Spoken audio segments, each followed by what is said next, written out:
And we're streaming. We're on the YouTube, and shortly that should pop up on everybody's little deal. Oh, I just got a push notification on my phone. There it is.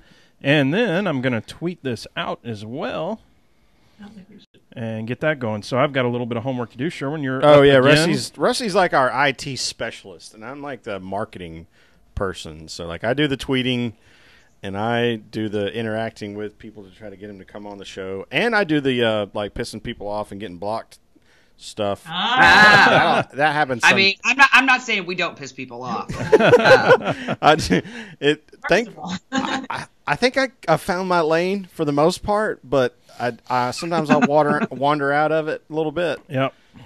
We like to say that on our show there may be a center line so you don't hit anybody head on, but there's not really a white line on the side or a ditch. It's just a guardrail out there somewhere. And it's not always the same proximity to the center line. Sometimes it's close and sometimes it's way out there. And we bounce it off the guardrail pretty regularly. That's about right for us. Yeah. Let's see. So Brandon's on. He might be the only one so far. Oh, no, there's Roger. Ditch, are we headed there tonight? Oh, you bet. You bet. When there's four people. It's been highly predicted that we were going to find the ditch pretty early. And I need to hit my mute button here. Probably a good bet with us. On top of that, yeah. We're definitely going to hit the ditch tonight. Oh, yeah. You can see that we've got two folks on. Whenever we have two people on, it definitely steers in that direction. And then in the pre-show, we were laughing that we have a lot of common ground in terms of our styles. So, yeah, it'll get there quick. We'll see what happens. What up, John Pearson? So, all right, I owe you information. I'm going to just tweet you everything that I typed. Tweet or sorry, I'll get that G chat. Yeah, slide into my G chat. Fancy, right? No, cool. There we go. We got some folks. There's not much. It's just you already got the questions because you checked the DMs, probably right. Yeah. Mm-hmm. So you already be knowing what's up. Yeah, that's right. That's right. No, y'all, tonight we have the IndyCar versions of us. Yes. Yeah. So, or we're the NASCAR versions of them. I don't want to, act like there's anybody. We're separate but equal. Yeah. I like that. Okay. All right. I got the stranger staying now. So I think everything else I have put in there. Yep. So we're good. Cool. Well, with that, let's see. Got some folks on. Good to have y'all here. You see, we got some guests. We'll intro y'all, and they'll intro themselves here in a bit. And otherwise, we'll get started here. I just had a thought, but I think I'm going to save it so we're actually live on the audio feed. Yeah, sounds good. I tried to include plenty of Indy stuff in here, just kind of back and forth sort of stuff. So we'll be in NASCAR, then we'll be in Indy, then we'll be back in NASCAR. Well, it's interesting because we did the Pocono guy 2 weeks early. Yeah. And now we're doing the Indy folks 2 weeks late. So yeah. It's like kind of swapped. The car swapped ends on us. Yeah. It's all good. All right. With that, let me make sure that looks good. That looks good. I do need to bring up our sound effects and our sounds and stuff. And yep. And then it'll get going. All right. I think that's ready. Are y'all ready to roll? I think so. All right. What I'll do is I'll say we're recording now, and when I say now is when I start the recording, and that's when I start playing our theme song, and like I said, it'll be 20 seconds or so. Here we go. Let's see. Roger. You may either hear it or you may not. Beast. Welcome, Beast. All right. Here we go. Sherwin, you ready? Let's do it. All right. Ladies, y'all ready? Ready. Yeah. Here goes nothing. We are recording now.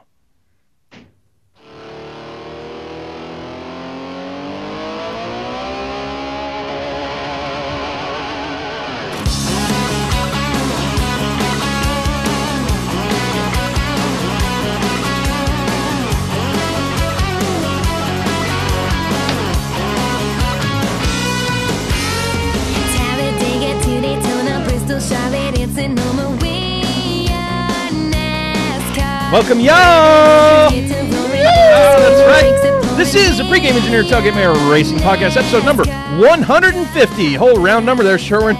Today's Monday, June 4th. Totally different day, too. Everything's messed up today. I'm Tailgate Mayor Rusty Wallace. joined in the PTM podcast studio with pregame engineer Andrew Sherman. What's up, dude? I swear I was just here. Was it like 4 days ago? Oh, yeah, you were just here. We were just hanging out this weekend. Like, we're spending way too much time together. My wife that's right. We got a whole thing. Is that in the show sheet? It is. All right. Before we get to that show sheet, y'all know what the deal is. PTM Podcast is sponsored by you. That's right. You go to patreon.com/PTM, join the What You Drink Club for as little as $1 a month, and get that free koozie. Best part is every cent in 2018, we're donating to sponsoring drivers. Join the PTM Posse today. Be a part of the sport you love. Quick update, Jensen Jorgensen, I said it wrong. He won the race as we were podcasting last week. We called him afterwards. Awesome. Yeah, he was so excited. We're excited. This week's show is brought to you by our official sponsors at the $5 and up per month level. That's David Patterson, Laura Henshaw, Mick Rose, Aaron Bearden, Robert Kepling, Tony Solid, Colby McClain, Eric Kevin, Ryan Keeper, Marilyn Best, Patrick Cleary, Jeff Brown, Brandon Crowd, Kathleen McDonald, Stacey Wright, Brandon Carl, Billy Workman, Rika Porter, Jumpy Bob and Les Miller, Jason Rudd, Tommy Witt, Mark Wiley, and Julie Bosley. Woo! And a quick shout out to Joseph Shelton, who tweeted out a picture of one of our stickers on the bumper of his pickup truck. Oh, hell yeah. And I believe it was you that vandalized his truck, if I'm not wrong. I'm not saying it was, or I will neither confirm he or seemed disconfirm. to be pleased with the vandalization. That stuff. And maybe he's listening now. Who knows? Well, if y'all are on the YouTube or you're watching this on replay or you just heard some laughing on the other end, y'all know we got a couple guests tonight. 2 guests tonight, Sherwin. We're excited to have them on. They are fellow podcasters. A combo, so a team. You know it's going to hit the ditch. Yeah. When we got other podcasters on the line. They know what the deal is. They run a show called Fast Cars, Fast Girls. It's a fun and hilarious Indy car show. So we'll have a whole new perspective tonight. Be sure to follow them at FastCarsin317 and on the web at FastCarsFastGirls.com. Welcome to the show, Molly and Abby from Fast Cars, Fast Girls. I was like, you almost had your radio voice perfect. Thanks for having us. I know, right? Thanks so much. Appreciate it. I had to read all those names, and then I lost my place. That's awesome. That happened. What's happening, y'all? Well, we just ended a very busy month of May. So No we're kidding. coming down off the high. Yeah. Well, good. Well, I would say it's pretty busy considering we don't talk Indy very much on this show, but we talk about it once a year for sure. And so we just got off doing that last week ourselves. But before we get into anything else that's going on, we start the show the same way every time. What y'all drinking on tonight? Well, why don't you start? Well, I mean, we had to actually rep one of our boys tonight, so we're drinking the Hinchtown Hammer Down. I am. Oh, wow. Can you push that closer to the camera? I want to see that. That is so cool. Look at that. Flat 12 Brewing. Now, where are they from? They're local here in Indiana, so it's also a local brewery. Oh, man. Y'all are killing it. I love it. Pilsner? Yeah. That's excellent. right up our alley. Think global, drink local. Love it. It's Love it. a good track beer. It is, yeah. Yeah, what you got? Well, Lime-A-Rita for me. Lime-A-Rita. Nice. Awesome. So Classic. it's only 8 ounces, but it's also 8%. So perfect. For That the, just means for they the go down drinker faster. that likes efficiency. Well, that just means that you keep it cooler for longer because it doesn't Exactly. take... Yeah, and then you just go get another one. So, Sherwin, this week, I was at the store. I had to buy some beer, and I was like, I'm going to pull a Sherwin. And I know it's not it's not exactly new on this show even, but since Michigan is next week, and because I went to that brewery 3 weeks ago, we've got the Founders Centennial IPA right here. So you know what's interesting cool. about that? Yep, I'll put it right here. Is somebody asked me because I was talking about beer, and I think I may have tried to Founders it. So we have this local chain here that like rewards you points for drinking beer, that's probably a dangerous thing actually. And that's awesome. That's awesome. Yeah. Somebody had dangerous, sure, but awesome. Yeah. I mean, both really. And so they had asked me, have either one of you been to Founders before? Oh, and yeah. I had already written the tweet, no. And then I was like, delete. Wait a second. I'm like, Rusty was just there 2 weeks ago. Yes. And so Founders is in Grand Rapids, tasty beer. And then I also brought some New Holland Dragon's Milk, which is to me my absolute 100% favorite beer. It's an Imperial barrel-aged stout out of Holland, Michigan. Now, if you... No, sorry. It's what's the one where... Maine. It's where all the cereal's from. I bet I can read it right off the label. It probably has it.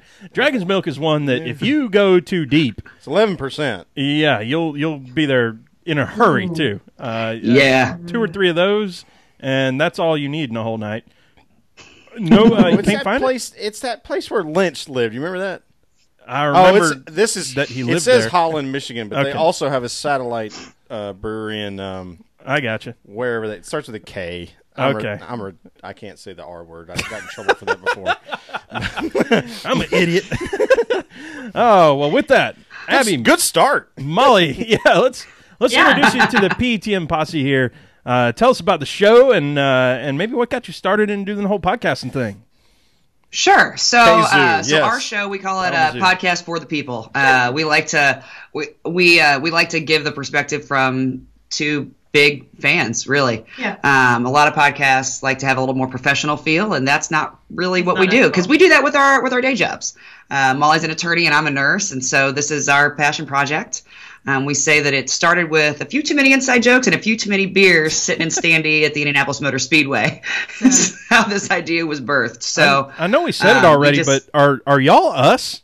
Like, Yeah. is that, Are you the female I think so. IndyCar I think version it's of like us? related, I'm pretty sure. maybe? yeah, the like same when you were way. describing yourselves, I'm like, yeah, no, that's us. That's us. Yep. oh, that's awesome.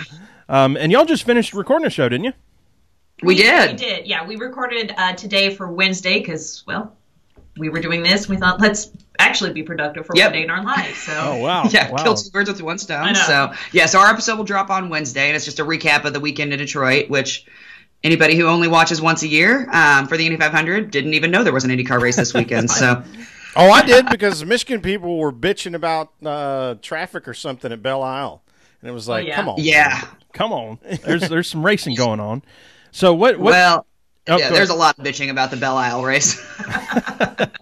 what got y'all into IndyCar? So we've got our kind of funny, or I shouldn't say funny, interesting stories about how we even started watching NASCAR, and we didn't even start till 04-ish. Yeah, late college for me and Sherwin both. Dale Earnhardt Sr.'s last race for me was the first race I Oh, ever wow. watched. Yeah, yeah. So Traumatic. that'll leave an impression for sure. So Yeah. what got y'all Yeah, I started would think into so. it? So we actually both grew up, Abby more than I did, in the town of Speedway, Indiana, which is actually where the Indianapolis 500 is held. And there so you go. the joke is, if you lived in Speedway, you either love IndyCar or you hate IndyCar, and it's just something you grow up with. All memories from childhood was the Indy 500, and a few years later, we were like, races and watching races, so you just kind of grow into it. Yeah, I went to my first Indy 500 in 1997, and which was the year that it was actually rained out twice and didn't run until Tuesday. So that was my first IndyCar experience, and I was like, 3 days of this? This is amazing. And growing up in Speedway, going to time trials and all that was pretty standard because it wasn't that expensive to take your family, and it was much cheaper than going the race. And so, there were a bunch of, I feel like, people our age that as kids went to time trials long before they went to a race because it was easy and close. You could walk there and it wasn't that expensive. But yeah, my first IndyCar race was the Indy 500 in 1997. And then I've missed only 1 year since then. Yeah, it's pretty impressive. And and then we started our podcast and have just really taken off. So we definitely we go to way more races now than we did before the podcast. It was kind of like we needed an excuse to spend that much money and not feel guilty about it. So now it's like, oh, we have to. It's work. We can It's a write it work off our trip, taxes. right? Yeah. Yeah, write it off. I love it. Oh, I know what you mean there. What are so catch the PTM posse up on what kind of the big stories right now in IndyCar. We'll talk about these last week's races a little bit, but what are the more overarching things going on in Indy this year, so they can get some context before we dive in. Sure. Sure. The biggest thing this year for the series is that they rolled out a new universal aero kit. So the past couple of years, the Honda engines and the Chevy engines each had their own aero kit. And this year, they all went to a universal one so there's basically an oval, a super speedway, and a road course. Short oval speedway and road course. So that's one of the biggest things, is watching the drivers readjust to a new aero kit. And then I think the second biggest story is going to be our rookies this year. Yeah, we have a lot of really strong rookies in the field, like Robert Wickens. I mean, every single race, there's somebody that makes the comment, an announcer that makes the comment, like, somebody forgot to tell Wickens he's a rookie because he's just been dominating. Yeah. He has not won a race yet, but he's come extremely close, and he's really been giving the veterans a run for their money. So, and then the biggest, most recent story is that the pace car crashed in the race yesterday. Yes. We've got that. Lap 1 of the parade lap, turn 2. Yeah. We've got that coming up, so we'll shelve it for a moment. But yeah, that's definitely among the probably biggest stories in Indy right now. It's flooded our timeline. Most entertaining, I'll tell you that. Yeah. That's cool. You know, one of the things, obviously, last week we talked about the Indy race quite a bit, and we do our report card segment, and I think I gave it an A or an A plus, and saying that what I really love to see was what we've been kind of complaining about in NASCAR for a while, is when the lead car gets out there in NASCAR, they've been running away with it for a while, and with the aero package that they have in Indy right now, it looked like, one, that's not going to happen, and two, the cars are more than a driver can handle, so they have to kind of use talent to overcome that, and some of them run out of talent, as we saw in the Indy 500. Absolutely. With several of them, just having one car accidents coming out of 2 and coming out of 4. Well, including the guy that was trying for his 4th Indy 500. Oh, hell yeah. Yeah. Right. So, some perspective on that. What are y'all's thoughts so far on that aero package? So it definitely puts more into the individual driver. So whereas prior to this universal aero kit, there were some drivers that didn't necessarily have the talent, but their cars were good enough that they could just skate on by and still do decent. Mm-hmm. And I don't think that that's really an option now. It really is kind of separating the men from the boys. And so I like it for that. I will say Elio was unfortunate, but he doesn't. Yep. He only had the GP, the Grand Prix of Indianapolis, or the IndyCar Grand Prix. There we go. Called the wrong name. And the Indy 500. So he didn't have as much time in the car. So I hated seeing him crash, but I'm not surprised because it's taken veterans a while to kind of get a handle of this car. And though he is a veteran, he didn't have any other races. Yeah, and I definitely think it's helped with the parity between the two engine manufacturers, because last year everybody knew that Chevys were going to do great on road to street courses, and Honda were going to do, they were going to dominate ovals. And I think we've seen a better mix this year, and so it's made it just really more exciting. And yeah, there's been a lot more passes, despite what a lot of people say on the internet. Yes. So let me ask you this, because we've touted for the entirety of this podcast that the number one most exciting race of the greatest day in racing is the race that starts in the middle of the day and is run at the Indianapolis Motor Speedway. Mm-hmm. Based on having watched all 3 races, I think this was my 4th year in a row doing that. What's your perspective on, it looked like the change to Indy was maybe in the wrong direction, because the last 2 or 3 years were really awesome. And it was kind of, this year was great because it was an exciting race, but it was a little bit more ho-hum than we had been used to. It was. And I say, I'm going to disagree. I mean, me too. I will say parts of it were. I know. So parts of it were. So from 2012 through like 2017, we got really spoiled with a million different lead changes and all that business, and that was due to the chassis and aero kits. However, and we had a bunch of like close racing, and it's not that we don't have that now, because we did. I think honestly the biggest factor in the Indy 500 this year was not the cars, because they can get close. We saw that there is passing. Rossi went from 32nd to 4th. So people are like, "There's no passing." I'm like, "What race were you watching?" So there is still passing. I think the biggest detriment to the Indy 500 this year was the. Can I swear on here? Stay away from the ones with U's in them. Yep. Okay, so no. So that's a no. But the biggest issue was the damn heat. Wait, I'm sorry. It's NASCAR. I can Southern swear. Oh yeah. I got this now. All right, so we've managed to keep... It was the damn heat. Yeah, we've managed to keep our PG rating for 150 episodes, and we want to keep that alive. A PG-13, that was we're a still dangerous clean game on iTunes. iTunes. I'll tell you that. Molly can keep it together, but I can't.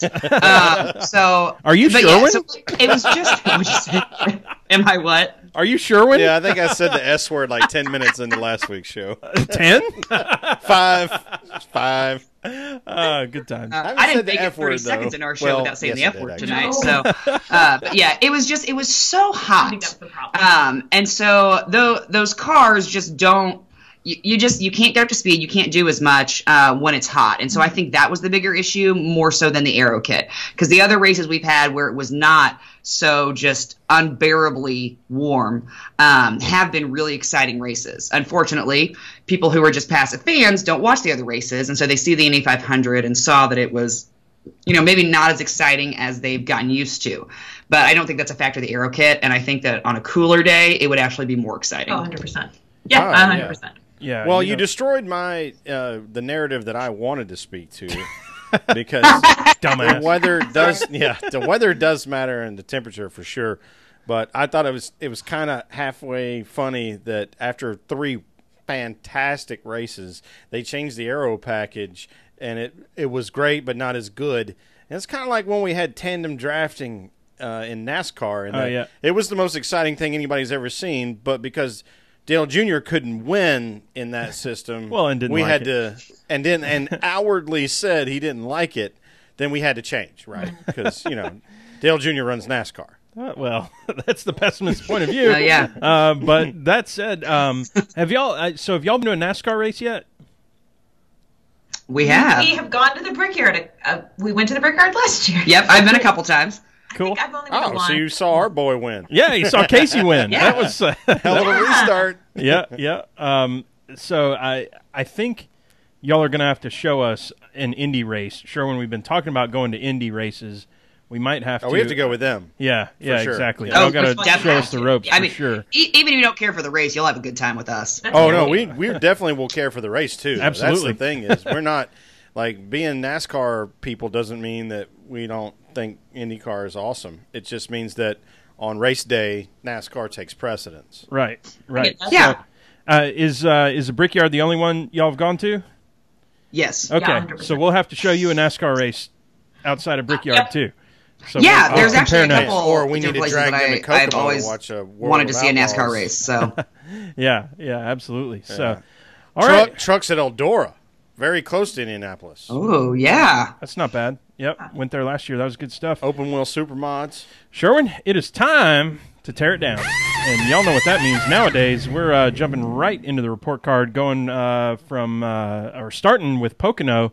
And, we're going to kind of go back and forth. Yeah, so where Indy me and races Sherwin, at Pocono also. They'll be there in a few weeks. Yep. Me and Sherwin know, we'll know about last week in NASCAR, and then we'll completely have no idea what went on in Indy, and y'all will have to fill us in. Well, we had 2 races at Belle Isle, so there's Sure got to be did. a lot of data. Oh, yeah, for sure. Oh, yeah. So the way the report card works, you can give a grade from A through F. You can give pluses and minuses. You can give letters, numbers, symbols, whatever. Middle fingers. Middle however fingers. you do it. It's however, whatever you decide is how it's going to run.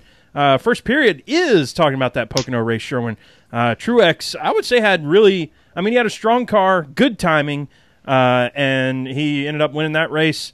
Overall, I watched 98% of it. I got home just a little too late to catch a beginning, but otherwise, how about that race? This was the race that I had on for the entirety of it, but probably watched the least of. I was much more entertained by the conversations that were happening on Twitter. Okay. So I was playing there. I was thunder pissed, to bring back one of my regular phrases, that I could not access the scanner. Oh, bummer. Even to the point of DMing back and forth with a NASCAR social media representative who may or may not be on the podcast in a few weeks. Oh, geez. If he gets permission from his family. It was very cordial. It was just like, hey, mine doesn't work. It doesn't work in Internet Explorer. It doesn't work in Chrome. I restarted my computer. I don't know what to tell you. I'm mad because I paid for the service. Yeah. But you know what? I thought it was fine. I really liked how the stage is set up to allow a team with the guts of Keselowski and Paul Wolfe to short pit. Mm-hmm. They pitted with like 24 laps into the first segment. It's like, Yeah. oh, wow. Yeah. What are y'all doing? This is interesting. Yeah. And And I love Pocono. I struggle to say anything bad about Pocono. Whether it's, well, I would say that the last couple of years we've maybe through bated breath, but still it hasn't been the most entertaining race that we've for sure that's on there. It might be in the C- territory. Oh yeah, I didn't give it a grade. I guess before. I hold a lot of bias. I think for most of the NASCAR community, that's probably a C plus race. I was going with a B myself because I enjoyed it. I enjoyed myself. I had fun watching it. I liked, like you said, the strategy. I liked seeing a few different leaders. It wasn't, it's one of the big three teams, if you will. It's 4, 18, 78. They pretty much dominated the day. And 12 just kind of hovering outside. He's like the friend that's like out of the circle, right? There's the circle, and then there's a guy that's like, it's pretty close to the circle, but he's not quite in the circle. He's fixing to be like, all it takes, y'all just gotta invite him out to drink beer one time, and he'd be all right. Oh yeah. Speaking of, no. So I'm thinking a solid B. You don't have to make straight A's to graduate with high honors here. Hey, B's get degrees. That's what we said in nursing school. Yeah. Yeah, absolutely. B's get degrees. And did y'all have D as for done? Actually, C's get JDs, so that's what it is in law school. I'm not sure that in nursing school D is for done would be a good thing. I'm not sure I want my nurse to have like straight D's. And well, fun fact in nursing school, anything lower than a C, like a C minus, is a failure in nursing school. So you won't have a nurse that got D's. Well, okay, well, I feel better then. Okay. Yeah. No, a solid C is the lowest you can have. There it is. I got several D's for D for done. D for don't do this. Molly just pointed out that lots of nurses have double D's. That might be. Sorry. Well, that's the kind of report card we're really looking for. Yeah. Give this one a I'm so double sorry, D. Mom. Let's be honest here. We are a couple of dudes. All right, never mind. Second All period. right. We're going to Get out. second period. There's the guardrail. Get out of the ditch, Sherwin. What are you doing? Second period. We're going to give it up to y'all. Scott Dixon and Ryan Hunter-Reay with the win the 2 races in Detroit this weekend. I think our both me and Sherwin and probably the folks listening on need a little breakdown on what happened. Like, there was 2 races. What's going on? And what happened in y'all's perspective, and give us some grades. All right.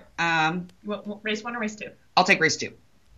Okay. I can do race 1. I could do race 1 because I'll do race 1. I can. Well, let's back up before we even talk about 1 and 2. What about the pace car? Well, we'll get there. We'll get there. Okay. Sorry. So a couple things. So number one, but even IndyCar fans don't know why we have 2 races. They're the exact same track back to back. That's what I was going to ask to start with. Yeah, we think it's dumb. I'm going to speak for the whole community, except for Roger Penske and those officially involved with IndyCar. As a fan base, we think it's dumb. Yeah. I think that if they're going to run it back to back, they should run it backwards the second day just to make it more fun. Ooh, okay. Hell yeah, I've been a proponent of that in NASCAR.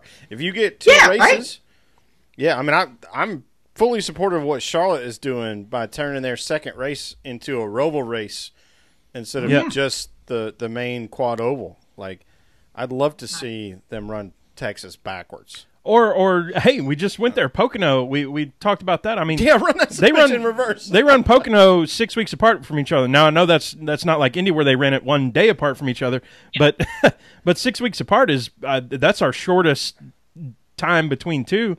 Why are we running in the same way? Yeah, totally agree. Yeah, it's interesting. Although with that being said, even though they run it 2 days in a row, Graham Rahal is the only person to have ever won both races in the same weekend. So last year, and that was just last year in 2017. So it doesn't seem to offer any advantage. But yeah, so race 1 was very exciting, and Scott Dixon won. Who had the pole? Remind me. Marco had the pole. Yeah, that's right. Marco Andretti had the pole. He actually led more laps than Scott Dixon. That is a comment on his statement in the race. It's a quote Talladega Nights, and not a comment on.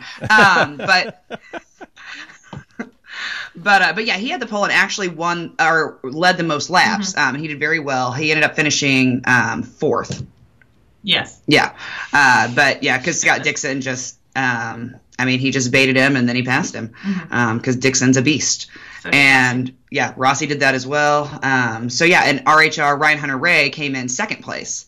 And then on Sunday, he actually won. Yeah, and then on Sunday, day 2, what's interesting about the second race was they actually qualified on the wet. It wasn't raining, but it had rained, so they had to switch it all up. And even though they were going to be racing in dry weather. Dry, so they'd use their new wet tires, which was very exciting to all of us who are nerds.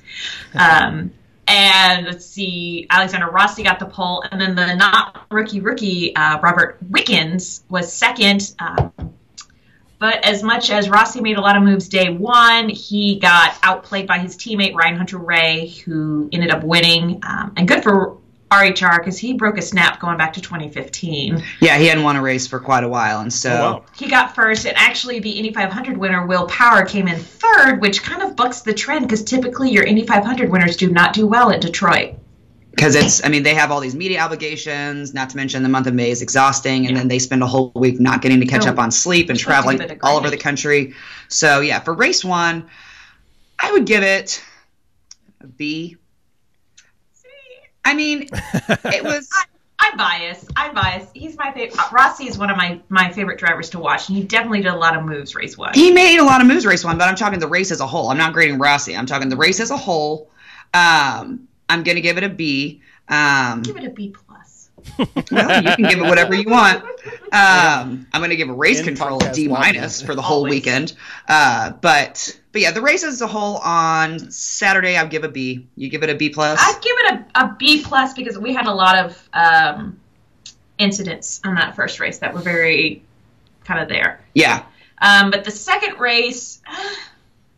I think I wouldn't give this. I would give the second race. See, now that's funny. I'd give the second race maybe a B-. Oh, see, I'd probably stick with a solid B. Maybe a B+ for the second race. We're really mean people, apparently. We are. Although, I'll tell you what, I would bump it to an A for the parade lap. Yes. So yeah, because race 2, lap 1 of the parade lap, turn 2, the pace car stuffed it into the wall. Yep. So before you get there, we've got that coming up. So let's okay. We'll break that one down and let y'all give the play-by-play on that one. Yeah. And all of the missed opportunities by Chevy's social media team. Yeah. But yeah, I mean, I would say probably a solid B weekend. I mean, Detroit's not one of my favorite races ever. Mm-hmm. So. What's the layout of that track? How's that? Is it unique at all, or is it just another road course? What's the story? It is unique. It's on actual streets, and it's on Bell Island, which that weekend they don't allow any vehicle traffic, so you actually have to park somewhere in Detroit and take the ferry over. Oh, cool. And so, yeah, which makes it kind of a pain in the rear if you actually go to the race. Mm-hmm. Saturday's fine because there's all kinds of the ladder series has races all day long. There's IMSA races. There's a truck race. There's a truck race. There's all kinds of stuff going on. And I think there's even a concert Saturday night, so that's awesome. But Sunday after the IndyCar race, it's like mass exodus of 30,000 people trying to get off an island that only has 2 exit points, which just doesn't sound fun at all. But yeah, it's set up on the roads, on some of the roads that are already on Belle Isle, mm-hmm. Which is a big public park for the people in and around Detroit. So can you, if you're camping or something, do you have to take the ferry back too? So that's the thing is they don't allow camping on the island that weekend, which is dumb. Mm-hmm. Because I think that a lot more people would go and would stay the whole weekend if they did allow camping. Yeah. They definitely have the space for it. I understand not wanting to because, well, let's be honest, we're race fans. We're going to get drunk and we're going to trash some things. We don't mean it in a mean-spirited way. We just get drunk and we forget to clean up. We get excited. We all do it. So I get it. It's their public park, and so I understand not wanting people to camp there. But they should offer some sort of option that you didn't have to actually leave the island. Mm-hmm. Yeah. So, yeah, I agree. In my opinion. That's weird, man. So camping and racing is synonymous for us. Sure, it's basically the same thing for most places that we go. Totally. Oh, where are you going camping? Oh, I'm going camping at a racetrack. Sure, that's and then the activity of the day is going to the race. I saw a lot of blowback on the internets, as you would imagine. People do. I'm surprised the people provide such negative feedback on social media, and I just never thought that would be a thing. But it was mostly people that were unhappy about the fact that it's a public park, but people don't have access to it for like 60 days or something because while they're setting up or whatever it is, and I don't care what the exact numbers are really, but it's like, wow, you really do have nothing else to concern yourself with. I mean, I get it. I get it because it's over Memorial Day weekend. And so think about like whatever the biggest park near you is, and Memorial Day weekend for people who work normal jobs, it's a 3-day weekend. For us nurses, we don't know what holidays are, but for normal people, it's a 3-day weekend. And so if you have this awesome park that's available to you most of the year, but it's closed on Memorial Day weekend, which is one of the 2 big summer holidays, I'd be pissed about it too. I can see that. I mean, Go to a Tigers game and shut the F up. Nobody's going to Tigers games, okay? Like, let's be real. and people who aren't involved in racing, like what else are you going to do Memorial Day? But Go to a watch racing. casino. Oh, yeah, hit the casino. 8 Mile. Get on there. Well, and there's an electronic music festival in Detroit. All right, EDM. Yeah, it's Memorial buddy Day Jeff weekend. Gluck, Yeah. he's in. Yep. Go to Canada. Windsor's a cool place. Not all of us can get into Canada. Well, Now that's a story. You can't just say that. right. You can't just say that. hold on, you don't have a She passport? can. No, she can. I can. I will say, as of this August, I'll be able to apply to the government of Canada to have my DUI officially forgiven by their government so that I can enter the country. They don't like those things for... I was crap. saying, like, the statute of limitations on that murder, that was not me. I have one witness. She's sitting next to me and totally alibi. It wasn't even a felony, and I wasn't even convicted. And I wasn't even drunk. They're stupid. You weren't convicted? Man, I got my DUI in Michigan when I was 23 years old. Oh, Lord. That's why Lyft did the driving on the way here. Oh, yeah. Oh, Well, yeah. that's not why. That's just one of the many reasons. Yes. So, Yeah, no. moving on to third That's period. a funny story, but no. Yeah, we'll get there at some point. I was tangentially involved in that, too, which it's so weird because you had it in Michigan and I wasn't there. Right? You weren't present, but... Right. But my beers were. As it turns out. Third period, Sherwin. So I get a text from Sherwin. We'd been drinking. Obviously, it's Friday night, 9 p.m., and I get a text from Sherwin, and he says, I'm going to the Dixie Speedway. That's our local dirt track. And he's just, showing off to me. He's like, dude, I'm going to, and he's excited. We get excited for that stuff. Dude, I'm going to Dixie tomorrow.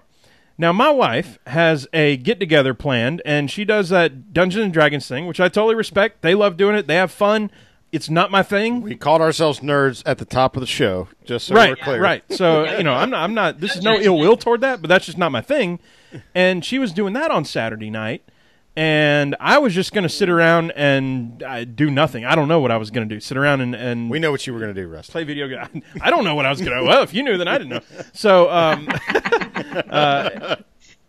it was at my house. I wasn't going to do that. No. So when I get that text, I'm like, all right, I need to compose something, a text back that invites me to do this thing. Yeah. Because that's where I want to be, and I don't want to be at my own house. So I texted Sherwin back. I'm like, I don't mean to impose or nothing, but, you got a spot for another one. Ended up, we went back and forth. I was doing some stuff on Sunday that required me to not be, massively hungover or anything. So I said, how about I just drive? I'll drive, and we'll back the truck up to the track. We'll have a couple trucks there. Perfect. Sherwin's like, sober driver? Hell yeah. So, Man. yeah. Right. So we drove down there and had an absolute blast with Steve and Jim and what's his name? Paul? No, John? Carl. Yeah, Carl. That was my first time meeting him. Okay, yeah. That was an absolute blast, and the amount of dirt that was thrown up on us, and I'm still picking it out of my ear. right. So had an absolute blast there, Sherwin. tracks. I'm giving this weekend an absolute A+ at the dirt track. Here's the part that I want to get to.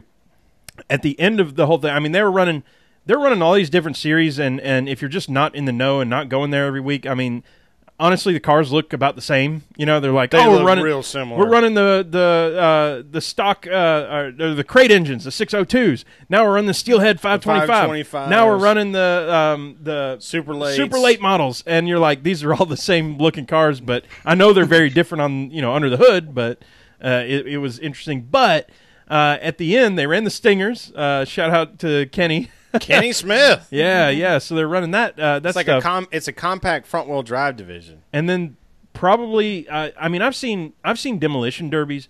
I've seen I've seen on like YouTube and stuff the figure 8 boat races and stuff. Oh yeah, but the trailer hauling. We thing. watched a reverse race, and I don't mean they just went backwards. Went around the track the other direction. They were in actual reverse, like put it in reverse. And races. Run the was that like right retired police officers that were doing that? Because those, to my knowledge, those are the only people that know how to do that fast. Oh, one dude was real good, but most he must of them have wrecked. I was going to say, but there's no, they did not know what they were doing. They ran so like they lined up like you think you would start a race to go forward, but then they put it in reverse and went like clockwise, went backwards, did 10 laps around a 3/8 mile, reverse, and everybody wrecked except the guy that won. And not only that, so there would be, it was actually good racing because the guy that won, he would be coming down the backstretch, and some car would pass him at had to be 40 miles an hour in reverse. I'm telling y'all, and you're going, all right, what's he gonna do? And then he wipes out just viciously. Every one of them, there's something about that rear steer deal where they would be exiting what for their race would have been turn 4, I guess. Yeah. And they just swapped ends every time and just smashed the wall. It was great. The only other gimmick race like that I've been to, other than Demolition Derby, was the one where you have to set up the car so that there's 2 drivers, and the guy on the left steers, and the guy on the right does gas brake. Yeah. And it was the same thing. There was one team that just had it hooked up. They knew what they were doing all the way around. Everybody else was an ish show. Yeah. Like it was a total chaos mess. People in the walls, people all over the place. It was like the first time. It was like they met at the track drunk 20 minutes ago. And decided to put their own car out there. What it is? It's people who have never driven a crappy John boat. Because if you've driven a John boat, then you're familiar with turning your arm the opposite direction of the way you want to go. So if you can drive, if you can drive a little 12-foot aluminum John boat, I feel like you should be able to drive backwards. That's true. So that is a good point. Is there a local dirt track that y'all get to go to ever and see some crazy stuff? Actually, Indiana has a lot of local dirt tracks. We just finished this Indiana Midget Week. Yeah. It was just Midget Week actually, leading up into or the week after the Indy 500. They had we had a bunch of events at local tracks the week before the 500, and then we had Midget Week afterwards. Which, if I can interrupt, fun fact about the Indianapolis Motor Speedway president Doug Bowles, that's what he did last week, was that he finished the 500 and then he spent all week at dirt track. and so they made it this big event where each night, because they've done Midget Week where they'll have, a couple nights at one place, a couple nights at the other, but this year they were at a different track every night to really showcase all of the cool tracks here in Indiana. So the Kokomo Speedway is my favorite because it was my first dirt track experience. And now that I'm not working at the hospital anymore, I can say that I 100% called in sick because I went to go hang out with my cousins after work. And I was like, this is too fun. I'm not going into work tonight. And I called in sick and cracked another beer and had a fantastic time. I like how it's cracked another beer. You'd already had the beers, planning on going to work, and then went, nah. Well, okay, so I was working, to be fair, I was working night shift. So I got off, I got off work around 7:30 in the morning, met up with my cousins at 8, Bloody Marys and mimosas and beers happened. And then around 10:30 or 11, when I should have been going to sleep, is when I decided I wasn't going to go to work. And so at that point, it was like, well, I'm going to continue drinking then. Love it. Excellent. Excellent. But yeah, Terre Haute has a good track. But yeah, we've probably got maybe 10 or 12 dirt tracks here in Indiana. So we've got a lot of really fun options. Any gimmick races like that? Have y'all seen any crazy things? I don't think I have. They run like legit races. Some like drag racing trials last year, which we saw Woody's. Yeah, it was in a drag race. It was quite interesting. Yeah, it was like one of those where it was like any type of car was allowed. Okay. And so we literally saw like an old like Chevy Caprice Classic station wagon with wood paneling still that had just been souped up. That is a huge car. There was like, I don't know, like an 85 probe in that. I mean, it was unreal. I'm pretty sure the van my mom drove somehow ended up on that track. Yeah. Mom? The exact van, right? Not It's just not soccer practice. similar, but that one. Let's go to fourth period. Y'all have been wanting to talk about this and been teasing it. Break it down for us. The GM exec runs a Corvette into the wall at the Indy race in Detroit. You said it. I didn't realize it was lap 1, so break it down for us. So I think to just open it up, we'll just use that old adage: those who can do and those who can't teach. Or our VP of marketing at GM. Yeah. So it's not often that we get to see a pace car crash, but it's awesome every time. Yeah, it's really funny. It's hilarious. Nobody gets hurt. Yeah, And nobody got hurt. 100%. So they typically have retired drivers or drivers who maybe only do 1 or 2 races. Owners of teams who have background in being a professional driver, because as much as we all like to talk about what these people do, like, they are professional drivers, and it's not just because they get paid, it's because they have extra training. And so they did not. They the GM exec did not, however, have extra training, or if he did, he didn't have enough. Parade lap 1. Parade lap 1, Lap turn 2. 1. Turn 2. So they just got everybody started. And just He bit it. I don't. he forgot to turn. He forgot to turn. There was a turn, and he just kept the wheel straight. No, thank you. It looked a lot just- to me like he may have, if that was a paddle shifter car, which I don't know if it is or not. It was not. It's a standard. So it looked to me it's like he not street legal, downshifted like at it's too high of not an street legal, RPM. but it is a standard manual. Okay. So It looked like he downshifted at too high of an RPM and just reverse horsepowered his way right into the wall. And well, and y'all, also, I mean, it's a vet, so it's rear wheel drive. So Yeah. unless he's driving, because I have a rear wheel drive standard that I drive, and if you're not used to it, they really can get away from you. I think that's what happened. And they cited that weather was an issue, which it obviously wasn't. Not where he wrecked, it wasn't wasn't. issue. It was That's- sunshine and dry pavement. I like the excuses there. Oh, the weather and this. Yeah. Like when I hit a golf ball straight to the right, I'm like, a gust of wind. Oh, yeah, Gust of clearly. wind, yeah. Yeah, exactly.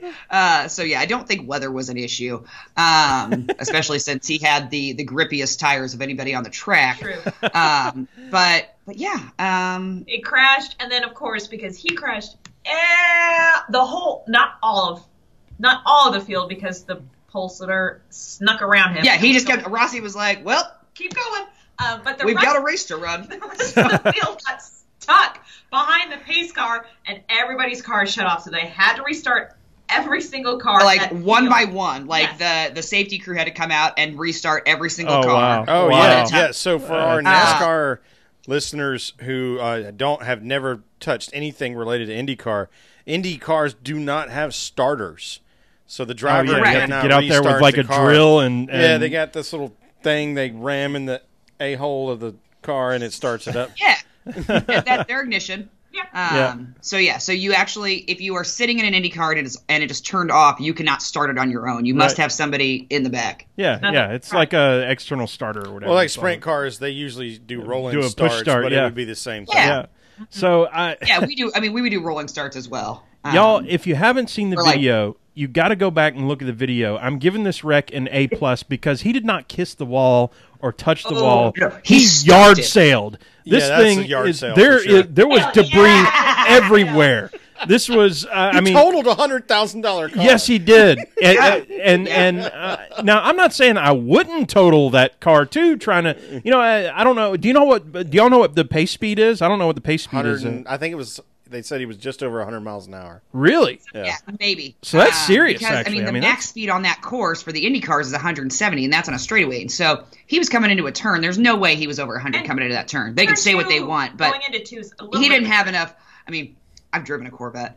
I'm not saying you can't get that fast. You definitely can, but he wasn't getting that fast. Not in the corner. Not in that turn. Not in that turn. Yeah. So Yeah, I But bet he still, I mean- downshifted into third and just reverse horsepowered his way right. I was into the just fence. thinking, that even if it's 50 miles an hour, 60 miles an hour, whatever it is, I mean, and it wasn't let up. I mean, that car exploded. There was pieces everywhere. Front clip was completely demolished. He didn't lose any speed before that crash. Yeah, exactly. Yeah.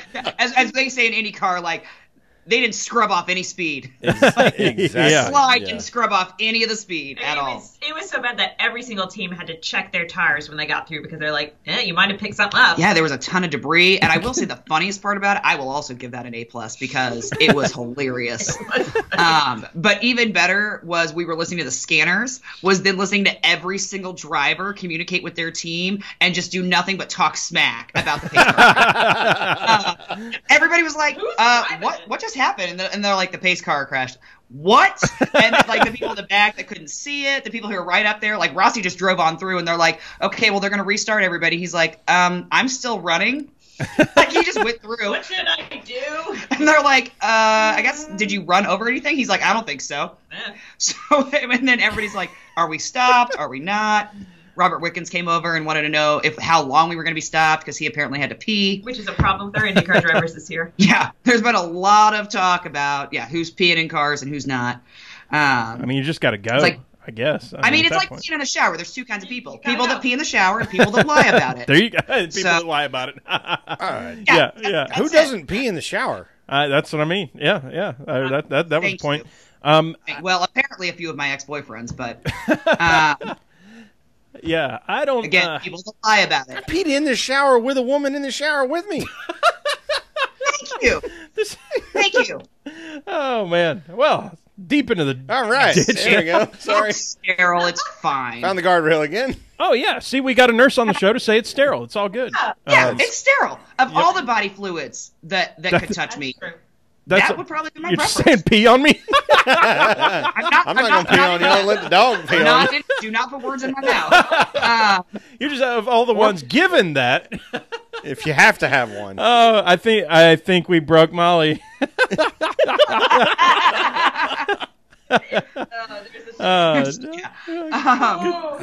glass is fresh out of Jimmy. I think I need more. Get on your a refill. Monday. Yeah, get your refill on a Monday evening here. I was. You said it, and I had not thought about it during the race or during the replay that I watched of it. But imagine Sherwin being 10 rows behind, and you're going, "Hey, why we stopped?" And they go, "Well, the pace car wrecked." Oh, did somebody like tag him or something? No. He's just moron. I mean, that was basically the consensus. And so that had us literally like in tears laughing. I can't imagine. All the things that everybody was saying. I mean, they were just talking nonstop. And the best thing I heard over the radio was, maybe that's why you have an actual driver drive the pace car. Boom. Boom. With that, NASCAR's got I'm not Jeff even going to give Bodine. credit to that, but true. I was like, yep, I wholeheartedly agree. Which, of course, then they found Oriol Servia. Because jumped in the pace car. It's like, it's fine. He was like, all right, everybody relax, Dad's home. Yeah. That's right. That's awesome. That is cool. He was, what was he in? Was he in the 500? He was. Yeah. Okay. You said that, and I was like, wait, I recognize that name. He's a long time he was in the 500 this year. So, and he's been, I mean, he's raced before, and he's been in the 500 many times. And he does pace car. He does pace car duties at a lot of different races. And he does two-seater stuff, too, sometimes. He and Sarah Fisher share pace car duty. Yes. Cool. All right, fifth period, Sherwin. Speaking of Detroit from before, Sherwin, you're headed that way to meet our good friend Brandon from Lab Traffic, and you're leaving on Thursday, right? Thursday morning early. Thursday morning. So early I can't even get a beer, which means I'm going to have one before before you leave. Call Lyft up at 5 o'clock in the morning. We've got a pass-fail for fifth period. 125 beers is the number of beers between Sherwin and Brandon's wife. What do you think? Over or under pass-fail? Well, unfortunately, you don't know this, so it's certainly I may know something. It's certainly an under. Brandon does not drink beer. Well, so that's why I was kind of baiting you, but you already you got me there. Brandon is a Red Bull vodka guy, which I don't know how he is. I don't know how his heart hasn't exploded yet. Yeah, I went through that phase of my life for about 2 years. So Brandon's about 2 years younger than me. But his drink of choice is Red Bull vodka. Ironically, I think we're gonna have to behave ourselves during the day. When the sun's out. Y'all got some. But he just had a gallbladder removed. Oh, geez. So he's like ready to party. Okay. Like, So, get it on. Well, He's like full he's release not going to be able mode. to party that much. Well, I mean, I have a friend who had a gallbladder removed, so he can either drink hard or he can eat fried food, but he cannot do both. Well, drinking's going to be the choice, obviously. well, I mean, Brandon. Brandon's right here in the chat room here on the old on the YouTube, but Brandon just thinks he knows people that can drink because he hasn't drank with me yet, and that's just a reality. Now, Abby, have you ever had anybody come in? I don't know if you work ER or anything or have, but have you seen some Red Bull vodka experiences in your life that came in? Not personally, Okay. but I have heard lots of bad things. And so, yeah, the alcohol and Red Bull thing, like, you can do a little bit, but it's really not good to do both because the alcohol is a depressant and the Red Bull is a stimulant. Oh, yeah. And so... Make your own Four Loko. Sorry. What'd you say? Four Loco. Rolling your own Four Locos. Yeah. Yeah, basically. Yeah. Basically. So, yeah, Rolling it can your definitely own. have some detrimental effects to your cardiovascular system, especially if you have any kind of cardiac history. So, say, do that, with a little bit of, a little grain of salt. But I will say that when I was a brand new nurse, I admitted a patient on Thanksgiving night who was 83 years old, got brought in, and they said it was for a syncopal episode, which is our fancy term for he passed out. So I thought, usually it's because like blood pressure, heart rate drops, and 83 years old, that's what you're expecting. Some sort of cardiac thing that caused him to pass out. Nope. Do the admission. Turns out it was Thanksgiving. He and his family had been doing double shots of vodka since 9 o'clock in the morning, and he passed out. And he passed out. What do you They called expect? 911. And he woke up and he was like, I'm not going to the hospital. And they made him come. So Joe discharged him like- immediately. You're like, he's 83. He knows, like, he's been 21 4 times, y'all. Like, exactly. I'm like, he's fine. So yeah, when he told me that, I was like, that's amazing. And apparently everybody up until that point had been giving him like info on like cutting down on drinking. And he goes, what, you're not going to say anything? And I was like, no, I think you're living 83 the way you should. Live it up. Right. Happy Thanksgiving. Wide ass open. Right? I've had many family members. I'm trying to think of the last one who lived past 83, and drinking wasn't what got him. You know what I mean? Like, hey, at that point, if you're 83, you're on borrowed time anyway. Make it your best, as far as I'm concerned. Right? Oh, Nobody's so promised tomorrow, but especially not those. good for him. That's awesome. Time for recess, Sherwin. You already kind of mentioned it a little bit. Uh-oh. Give us an over-under here. 3 showers is what it took to get rid of all the dirt from this weekend. Has it taken you more or less or exactly 3 showers to get all that dirt out of you? I took a very diligent shower Saturday night, Sunday morning when I got home. Whenever that was. Yeah. That sounds like coded language. Oh no, this is all Yeah, this above is board. real, like it. Okay. I was dirty. That dirt track? So y'all, we backed up against. I washed twice in the same initial shower. Right, so that was like that counted as 2, kind of. I mean, I did the same thing. Yeah, sure. yeah. So, and the reason I'm asking this thing, y'all, is I'm probably right now 2 days later, 4 showers in, and I thought that I was done. Like I thought, okay, I finally got all the dirt out, and I went and earlier this evening, I went and blew my nose, and it was nothing but dirt, and I went, I'm still breathing track. So mine is a fail on 3, evidently. Well, so I did put a towel from the first effort of showering in the laundry that I assumed that based on where in the location of the towel, that the dirt was probably in my beard, which is Yeah. basically out of control at this point, which is why it's still here. Mm-hmm. But at that point, I went to a darker towel that was probably not going to let me know where I cleaned my ears with Q-tips after every shower. I painted 2 Q-tips brown. And they're still coming out with red clay dust on them. Yeah, those. So it's just and I use earplugs. Yep. The entire race. Same. Earplugs the whole race, and I mean, these things are. That was the last thing I was like, ooh, I need to clean out my ears, and I pulled out a Q-tip, and I was pulling out hunks. Like, that was how crazy. Yeah, it was. Anyway, sorry, I didn't mean Molly. I didn't mean to. No, it's all right. Yeah, that one. Yeah, drink. Everybody have a sip. Yeah. 100%. Have a drink. That's So- our drinking phrase, 100%, by the way. There it is. Spelled Hunnert. 100%. 100%. 100. Well, how else would you spell it? You got to land on that T. Yep. That's right. So we have 2 questions from the. Oh, Abby's fresh out. She's got to go get another drink. Oh, I'm good. Boom. I Boom. got a supply here. Refill. Look at there. well. So Ask PETM, we got 2 questions. They're very much related, Sherwin. So and we'll kind of me and Sherwin will answer, but we'll kind of give the parallel to what's going on in Indy as well. But Andrew Kantian, he's at KHANTZIAN. He says, aside from the big 3, the 4, the 18, and the 78, who has the best chance to beat him? And he says for him it's Blaney, since he led the most laps this year without a win. Sherwin, where do you give that? Well, remember when I said he was like outside the circle of friends, but kind of like saying, Yeah, hey, I want in. What's up? So I definitely think he is, in terms of, if we look at what's going on in NASCAR, Chevrolet is struggling. They are, sucking hind tit, as they say. And I don't know. I mean, you guys mentioned Chevy too as well, with the common aero package in the Indy car, whether or not that has impacted some of those teams or not. But it feels to me like if we don't see Eric Jones or Daniel Suarez win from the Joe Gibbs racing camp, while they're as good as they are, I think Blaney, definitely Blaney's the next guy. Yeah, Blaney's up there. I like that answer. I would say for me, I keep wanting to hitch onto Kyle Larson, but he's still got that Chevy badge that is almost like it's like the whatever you Scarlet call Letter, it, Scarlet Letter. That's what I was He looking came for. in- He came in second this weekend, didn't he? Exactly that. He did. He sure Yeah. did. Good call. Boom. But Number 42.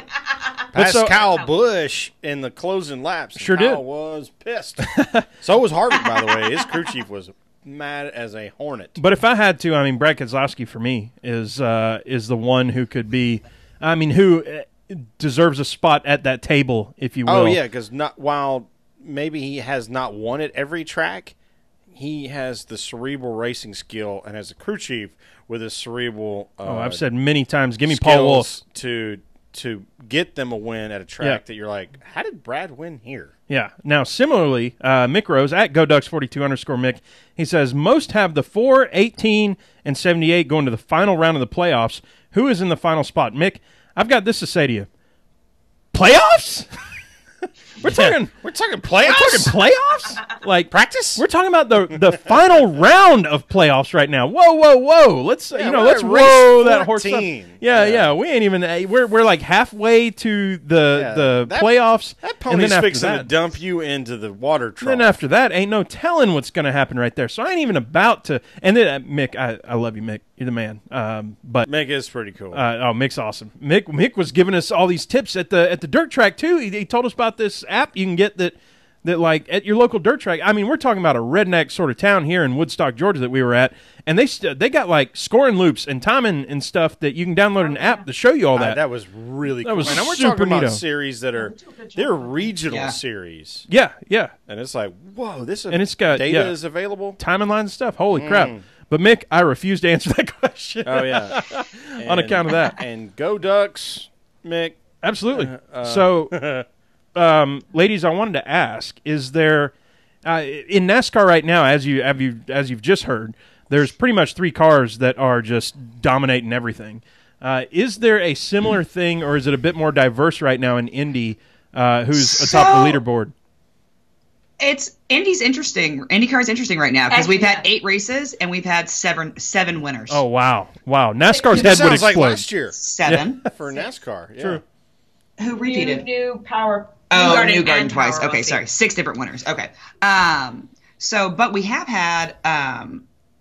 We've always had 2 dominant teams in IndyCar, Andretti Autosport and, of course, Penske. Mm-hmm.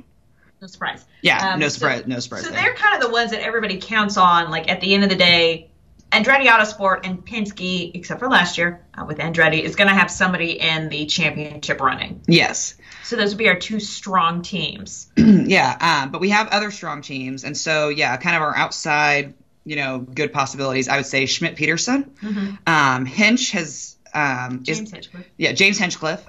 He typically does really well. This has not been his best season, but his teammate Robert Wickens is doing very well in the championship standings, and so it would be really cool to see a smaller team and a rookie finish really, really, really well in the championship. And I think with Schmidt Peterson Motorsport, the other small kind of dark horse, but not really a dark horse team would be Chip Ganassi Racing, and I would not be surprised to see perennial championship favorite Scott Dixon up there. Absolutely. And just FYI, for those that don't follow IndyCar, because Chip Ganassi's not a small team per se. They have, they've got teams in NASCAR. They've got a lot going on, just like Penske does. But they used to run 4 cars. At the end of last season, they dropped down to 2, and they got rid of 3 of their 4 drivers. The only one they kept was Scott Dixon, and they brought in Ed Jones, and this is only his 2nd season in IndyCar.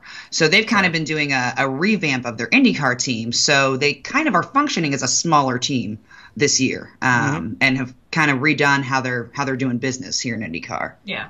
Dixie had a pretty good run at Indy 500, did he not?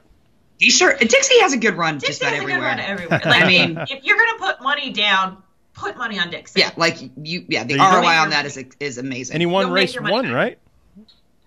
Yeah, I think so. He did not win he won Saturday in Michigan, but first race. Yeah.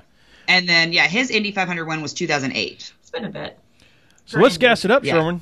We're going, you are going to Michigan. The series is going to Michigan. Going to Michigan. When I think of Michigan, I think of speed. And these gals probably think of Penske. yeah. So I don't know if there's a whole lot to talk about the race other than how fast we're expecting them to go and what's going on. So let's get Dale Jr. up in here to give us that command. There he is. It is time to do some picks, and we're going to do both Michigan and Indy's going to Texas. So we'll be there in just a moment. Sherwin, pick for Michigan. You're going to be there. This is high pressure. All right. Well, I'm going to digress for just a second because that's how I do. Yeah. Saw some stuff on the old internet. Okay. Dale Jr. was on the set of the NBC Sports Network pre-game stuff for the NHL, for the Washington Capitals versus the Las Vegas Golden Knights. Oh, my God. Hockey. Because when I think of ice hockey, I think of Washington, D.C. and Las Vegas, Nevada. Right. So all of the things, and that was sort of the narrative, except for that Keith Olbermann decided to lose his mind over the fact that Dale Jr. was the guest host that they decided to invite, that somehow the NASCAR and the NHL communities do not overlap. Well, guess what, Mr. Keith Olbermann? I used to have season tickets at Thrashers. Yeah, people from the Northeast and Canadians love stock car racing. They love IndyCar racing too, and they love open wheel racing as well as closed wheel racing. So, Keith, do a little research, Dodo Bird. All right. Not the first nor last Dodo thing. That dude. Anyway, Sherwin. So where are we racing this week? Michigan. We're going to Michigan, as it turns out. You'll be there. How do you not pick Larson again?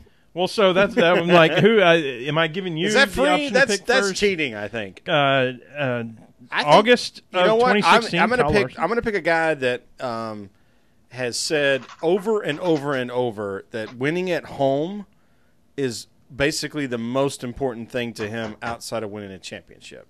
Ooh. So I'm picking Brad Keselowski. I love it. We're big Keselowski fans over here, by the way. Excellent. Awesome. So, well, yeah.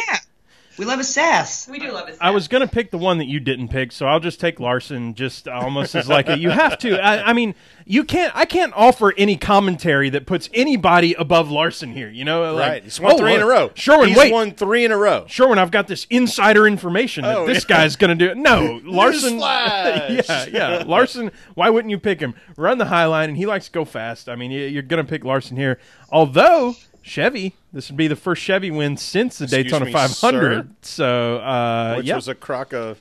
Well, or which was rhino poop. Well, we talked about it before. It's a toss up kind of. So, hey, Austin Dillon, gets a win there. But Yeah, so it'll be this. This is the big test for me. I feel like we've said it a few times. This is the test for Chevy. Oh, this is hey, we go here. This is where Jimmy's so huge. We go here. This is where whoever is so huge. And now it's Larson's turn.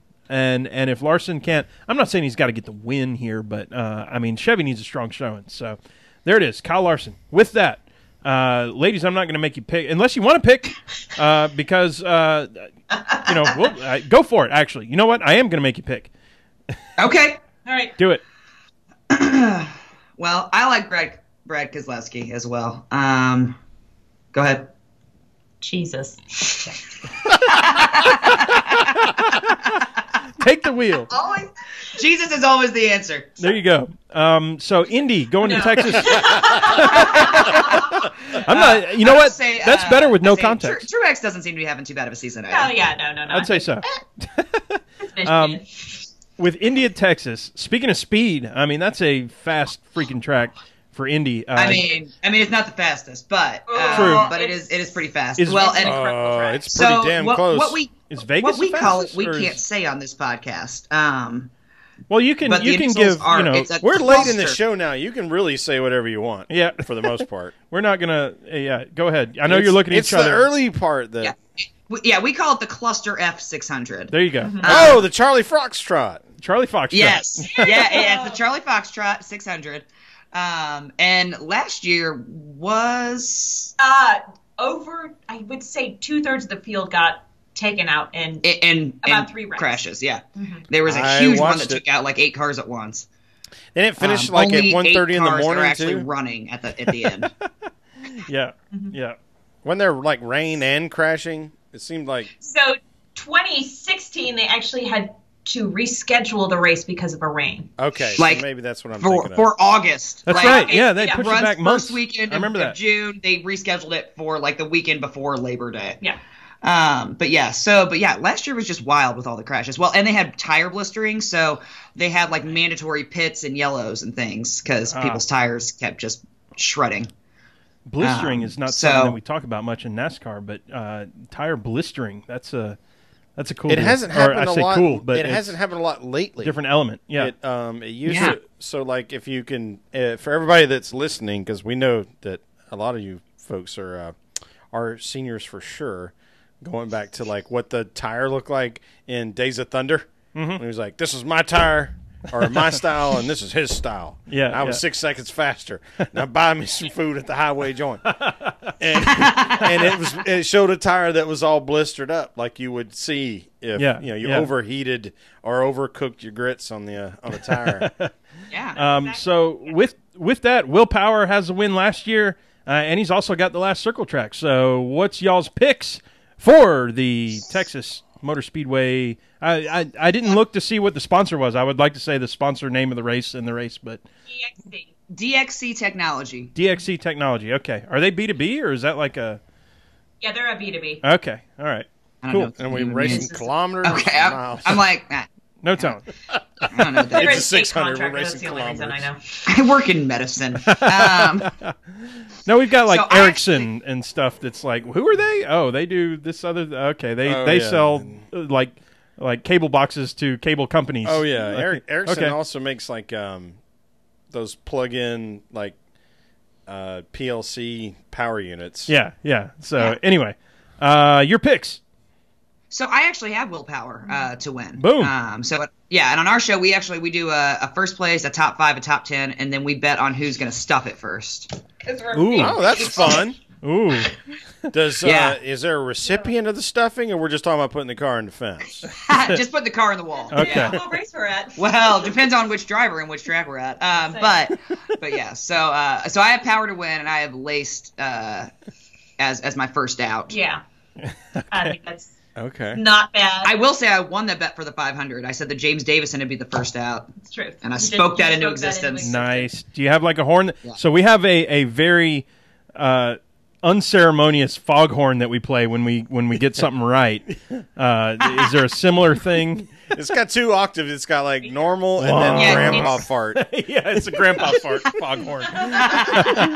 No, it's basically it's just a contest between us and usually the winner gets Yeah, the winner gets alcohol. Yeah. Oh, nice. So nice. yeah. That sounds like a fun game. So, I've got Alexander Rossi winning it, and then I actually have the rookie Robert Wickens being the first to stuff it. Ooh. Stuff it. That's Look hard out. to say. Wiki, because as we talked about earlier, the track at Texas demands a rookie sacrifice, so one of the rookies is going to just bite it hard. Yeah, it's a very tough track to run. So in IndyCar. Yeah. Well, with that, Sherwin, that brings us to Strange with Stang. Asher J. Stang asks us an irreverent question each week. This one is maybe less irreverent than before, or than we've had before. Well, we'll give y'all some time to think about it. Sherwin, you were going to say? No, I don't want to say what I was going to say. Ashley asked us this week, what is the hardest thing you've ever had to say no to, and why did you have to say no? So I'll start with something, I don't know, maybe this is good, bad, or sappy or whatever, but like me and my wife have been together 20 years this year. So Holy crap. Yeah, we've been married 10 years and we've been together 20 years. I wasn't always this ugly and fat. So there's been times when like I was not the initiator of I never was after, we were dating for a while. But I was like, boy, if I wanted to, I could just take this or go with this thing. And I've been like, nope, we're not. Obviously, we're not doing that. But I've probably had more hard times just saying, you meet somebody and they're like, hey, good to see you, blah, blah, blah. And you're like, this is where you should probably ask them out for coffee. But I'm like, see you later. That's probably, I shouldn't even say hard. That's not all that hard when you know you're going to go home to somebody you actually like, but so that was the first thing to come to mind for me. It was like, there's been plenty. I shouldn't say plenty. It's not like there's flocks of women just running over and pouncing. But like, y'all seen that deodorant commercial? Which one was it? This is like 6 or 8 years ago, where a dude put on like the Axe spray, and like women were just like accidentally jumping on him and stuff. So no, it ain't. Now that guy is getting beat up at clubs. It ain't like that. There's probably been like 3 times, and 2 of those I probably just made up my head. So I think it still counts. Yeah, it still counts. Yeah, counts. Sherwin, you're up. I did think about this. I didn't do a good job of finding a good story. I really don't have a good story outside of. I had thought about some of the things in the same vein that you just mentioned. Yeah. Because there was a time that was like 60 pounds ago, and Yeah. and 15 years ago. But I've said no to ecstasy before. I guess that was pretty easy. Well, I'm like, no, never mind. I ain't. I think so. I think saying no to like somebody was like, I got race tickets. If you can show up, then your ticket's covered. And I just couldn't make it happen. The amount of work and vacation already having been taken. Well, that's stuff that just makes your head explode. You're like, it's like you want to say yes right off the bat. Like it was really easy when you texted about Talladega, but I have had those texts before, and not just from you, but from other people. It was like, what if we go to this race? And I'm like, how do I make that work? My heart's 'Cause there. I can't say my no to body's not. racing, but I had to say no to racing. That's happened probably a couple times. Not specific instances that I can 100% remember, but I've definitely said no to race tickets that I'm like, damn, what if I'd have gone to that thing? Yeah. Ladies, you're up. I don't think mine's kind of boring. I know yours. You probably have a good one, so let me go. I'm really debating on how honest I want to be here, so you go right ahead. You're like brutal honesty. The hardest thing I've had to say no to has been a job offer for an administrative law judge, which is a very fancy title, but it would be more work and less pay, so I'm very boring.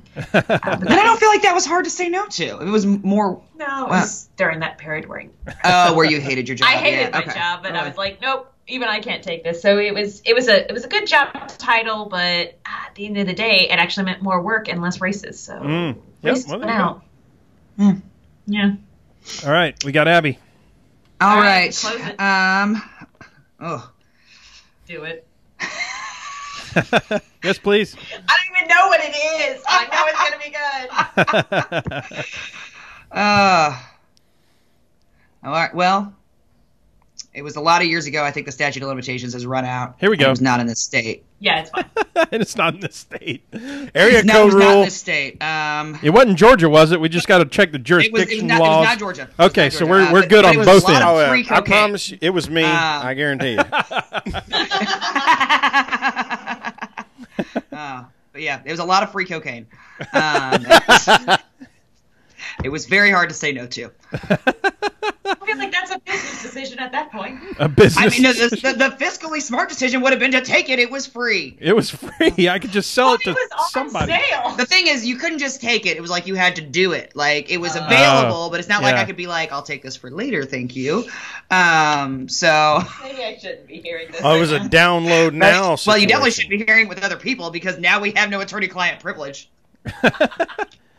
I've always wondered how do people buy the hard drugs like meth or something where It's the same way like about the soft if drugs. I want to get no if I want to get into that if I want to get into that like drugs. all right I want to it's like you go to a Lowe's and you're like, how do people buy groceries? They go to Kroger. You just know people who know I'm people. thinking That's like it. all right I want to try meth real quick But just you one have time to like see. find somebody that Like, do I knows go- somebody that has Right. You can't just go behind the gas station and be like, Everybody- I'll have Like, I one know meth, that I need to please. get food at Knows Kroger. somebody. Can I Everybody get has a somebody meth? who knows. Or how do you It's easier order to find it? drugs than it is to find a connection to Kevin Bacon. Well, that one's easy, Well, right? that's all right. That's not an unfunny joke. Anyway, there it is. We're fully in the ditch with that. Let's start closing this thing out. Hey, we want to thank our guests. This has been a boatload of fun, and it won't be the last time, obviously. Let's have y'all close us out. Y'all tell the PTM Posse where they can find you and what you're up to next and what's going on. Go ahead. Well, Yeah, I got it. You Yep. do it all the time. Let me do it. Easiest All right. way to find is actually our website, which is www.fastcarsfastgirls.com. All of our social media is there. All of our episodes are there. Our blog is there. We're home for the next couple of weeks, but in June we're at Road America in Elkhart Lake in Wisconsin. So check out the website. You can get everything from there. Fastcarsfastgirls.com. Fast Cars, Fast Girls, Fast y'all. cars, fast girls. It's been an absolute blast, whether people enjoyed listening or not. We have had so much fun talking with y'all. We're going to have to do we it have again. too, yeah. Sherwin, close us out. Tell the folks where they can find us. Absolutely. You can find us, obviously, at PETM Podcast on the Twitter, at PETM Podcast on Instagram, at Tailgate Mayor, TAILGATEMA. You need to spell that? YOR. For Rusty and me, at Pregame Engineer, and at Andrew L. Sherwin on Instagram. Y'all look We'll for be coming Sherwin. back at you next week. Y'all look for Sherwin all this week. He's going to be on Lap Traffic this Oh, week. yeah. He's going to I didn't be even at hardly- Michigan Speedway, everything. I mean, people will know. People You'll will be know. tweeting. People will know. I have media passes. It's going to be stupid. It's going to be crazy, y'all. Keep watching out. Keep following the handle. Y'all see what happens. And we'll talk to y'all next week, of course. Thank you for joining. PET 150. For real. Nice even number.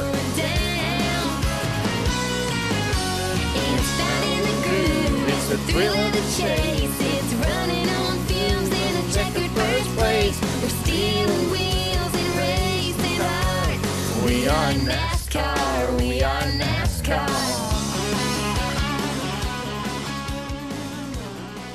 They don't sing quite as good as Sydney. True. All right. With that, we have a show in the books. 1 hour, 18 minutes. All right. That is that's on our upper end of the of the scale. We're still live on YouTube, by the way. We'll say bye-bye yeah. to everybody here shortly. Let's see. Let's do this. Woo, Edit, woo. Transform. Only one Somebody thing. just sent us the Capitals are up 5-2 on Las Vegas. Wow, what a game! Means Wow. they'll take Wow. a 2-1 lead, I think. Really high-scoring hockey game. Dang. No kidding. It is this year. Yeah. Yeah. Yep. Yeah. So, anyway, for the folks on YouTube, thank you for joining. We had an absolute blast. And thank you, Beast, for keeping us up on that one. Holy crap. So, yep, thank you to Abby and Molly. And YouTube, we will talk to y'all next week. See ya! Woo!